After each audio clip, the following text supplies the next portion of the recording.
What's going on YouTube? It's your boy Man. I'm coming at you with another video. And just the other day, we ended up having the Game Awards come out and show us the nominees for the year. And people have been discussing the nominees. There's tons of debate around, Elden Ring being up here for best game of the year, and there's discussions all over the place. Some people are thinking maybe Stellar Blade got snubbed. All sorts of discourse actually going on around this. And for the most part, all but a handful of the actual nominees I actually agree with. I only really disagree with one or two actually being on any of these nomination positions. But it turns out there's some woke outlets that are extremely furious that Dragon Age the Veilguard didn't get nominated. There was one big snub in the Game Awards nominations. Dragon Age the Veilguard, a game engineered to succeed at the Game Awards, did not. Well, honestly, they're kind of correct. This game was built on insane propaganda, pushing every ounce of woke ideology to the point that even it was too woke for the wokest of groups. If you guys remember, even just the other day, from The Gamer, we had them even say Dragon Age the Veilguard is that friend that's too woke, written by a non-binary bisexual woman who subscribes to your belief. And you even have IGN admitting, yeah, the game isn't good. Several people have actually been coming out here stating the game is bad. The audience acknowledges that the game is bad. Everybody is on board with the game being bad. But because you agree with a political position that's being pushed here, you like the fact that, yes, a trans individual actually made the game, and because of your ideology, you must now defend it. You're saying that this game was snubbed. But when you actually read this, it gets even more unhinged, because the Game Awards aren't known for much in a way of shock and surprise, and so it proved with the 2024 nominees. A fairly well-rounded list in which most of the year's best reviewed and best loved games got some love. That's very much true, but for the most part, every game that got nominated was beloved by the gamers. But there was one title very striking for its almost complete absence. Dragon Age the Veilguard. The Game Awards voting jury snubbed BioWare's latest game in a series of key categories where it would have been expected to compete.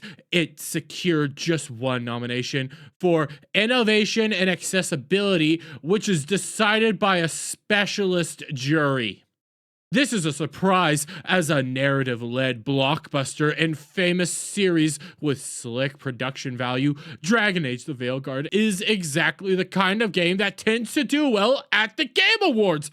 You're right, it is. That's why people are actually talking about the Game Awards this year, because your woke garbage isn't getting nominated in positions that you actually think it should be nominated. They're actually catering to the audience. They're actually showing the audience, hey, you know what? We're going to try this time. But it's no real shocker that the Polygon's saying this when you could just come over here and you can see Black Myth Wukong is one of the lowest rated games of the year nominees in Game Award history. The Monkey King made a big impression despite worse than average scores. You see what they're doing here?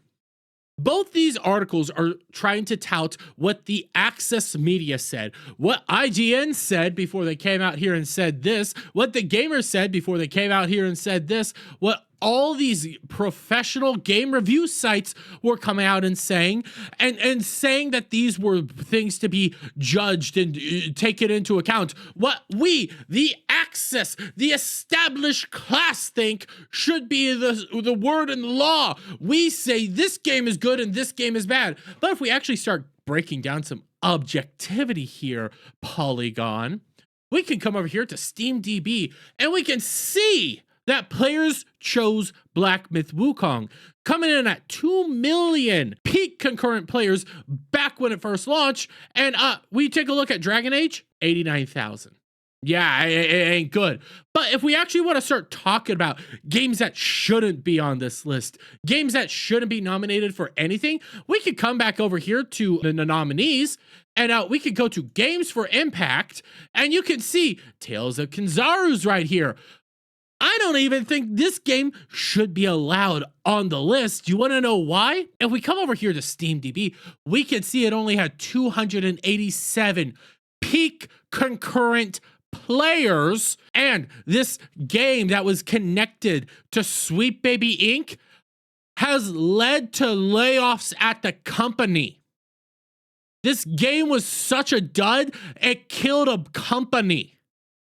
So if we actually want to start talking about games that should and should not be on the list this year, Polygon, here's one that definitely should be on the list because of the destruction it brought, because of the companies it destroyed, and the fact that nobody played it.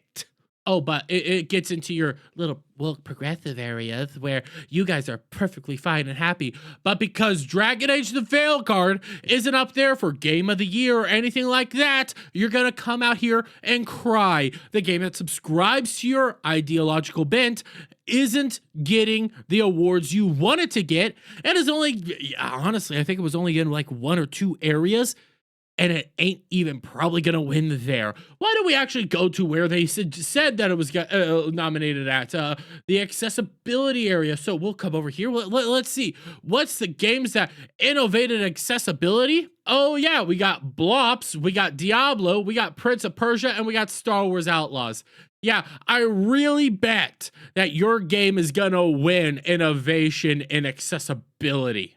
All this proves is even the Game Awards, a group that for the longest time has been catering to you, catering to Polygon, catering to the Kotakus, doing everything you guys want them to do, is even saying your game is too woke. That's what I find funniest about this, and that's what I find hilarious right now. But I'm going to leave it there. Let me get you guys' thoughts on all this down in the comments below. If you like this video, please give it a thumbs up, share it with friends, hit that subscribe button, and hit that notification bell for every time I put out a new video live, guys. And I'll see you on the next one.